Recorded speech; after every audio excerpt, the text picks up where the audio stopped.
Khushwant Singh was a prominent Indian writer. He is best known for his iconic novel Train to Pakistan. His writing style is marked by clarity, wit, realism, and satire. He often portrayed human nature with honesty, blending humor with sharp social commentary. Singh's art of characterization is remarkable. His characters are drawn from real life, flawed, vivid, and deeply human. Singh's memorable characters include Jagga, the rough but heroic lover in Train to Pakistan, and Sir Mohan Lal in Karma, whose false pride in English culture leads to his humiliation. Characters like Hukum Chand, Lakshmi, and the Barber in The Mark of Vishnu reflect Singh's skill in portraying social reality, inner conflict, and irony. Mr. Santosh Sen is a major character of A Bride for the Sahib. Mr. Sen is also known as Sunny. Mr. Sen is a well-drawn character who reflects the conflict between tradition and modernity, East and West. His character is marked by a deep sense of displacement, both cultural and emotional. Educated in an Anglo-Indian school and later at Balliol College, Oxford, Mr. Sen carries with him the polished manners and habits of a Western gentleman. Singh uses him to satirize the post-colonial Indian elite caught between British manners and Indian expectations. From the beginning, Mr. Sen is shown to be uncomfortable with Indian traditions. Though he is an Indian by birth, his ways are unmistakably British. He prefers to be known as a brown British gentleman and is often described as an un-Indian Indian.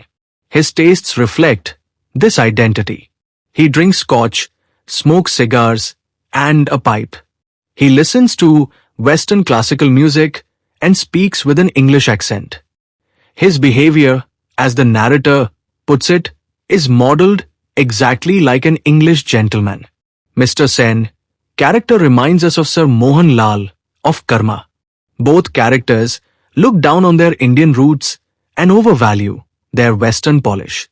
This adoption of Western habits leads to a clear emotional and cultural gap between him and his surroundings. Mr. Sen finds his own country intrusive and refers to it as a nosy native land. When his new wife, Kalyani, offers him a bitter leaf, a traditional and simple gesture of Indian hospitality, he refuses it. He also dislikes Indian films and feels uncomfortable with the physical warmth commonly shown in Indian culture. Mr. Sen agrees to an arranged marriage, not out of love or personal desire, but only to satisfy his mother. His words, "All right, ma, you find me a wife. I'll marry anyone you want me to marry." It reveals his lack of emotional investment in the marriage.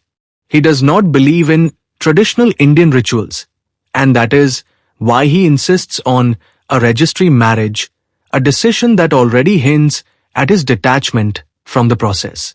After the marriage, the emotional and cultural distance between Mr. Sen and Kalyani becomes even more apparent. While Kalyani tries to follow her custom, covering her face with her sari and offering him betel leaf, Mr. Sen remains unmoved. He finds her Bengali accent quaint and her behavior strange. When she eats rice with her fingers, he watches silently while he eats his roasted chicken and cheese sandwiches. When she tries his food, she becomes physically sick. This small but striking episode shows how different their worlds are, even in something as basic as eating. Yet, even though he has adopted Western ways, Mr. Sen is not fully accepted in that world either.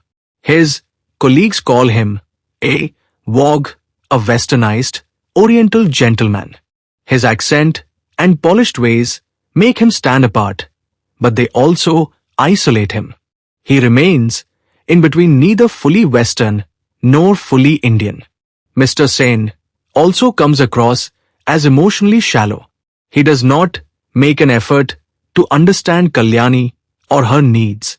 When she offers him respect by touching his feet and calling him her husband, lord and master, he remains distant.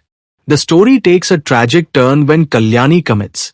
Mr. Sen finds her body with white fluid trickling from her gaping mouth and her eyes fixedly staring through thick glasses. The presence of two letters, one for her mother and one for Mr. Sen, suggests that Kalyani tried to express something she could never say in words. At this moment, there is a hint of shock in Mr. Senator. We do not know what he feels, but perhaps he begins to realize the price of emotional detachment. In conclusion, Mr. Sen is a man caught between two worlds. His Western education and lifestyle give him pride, but also make him lonely.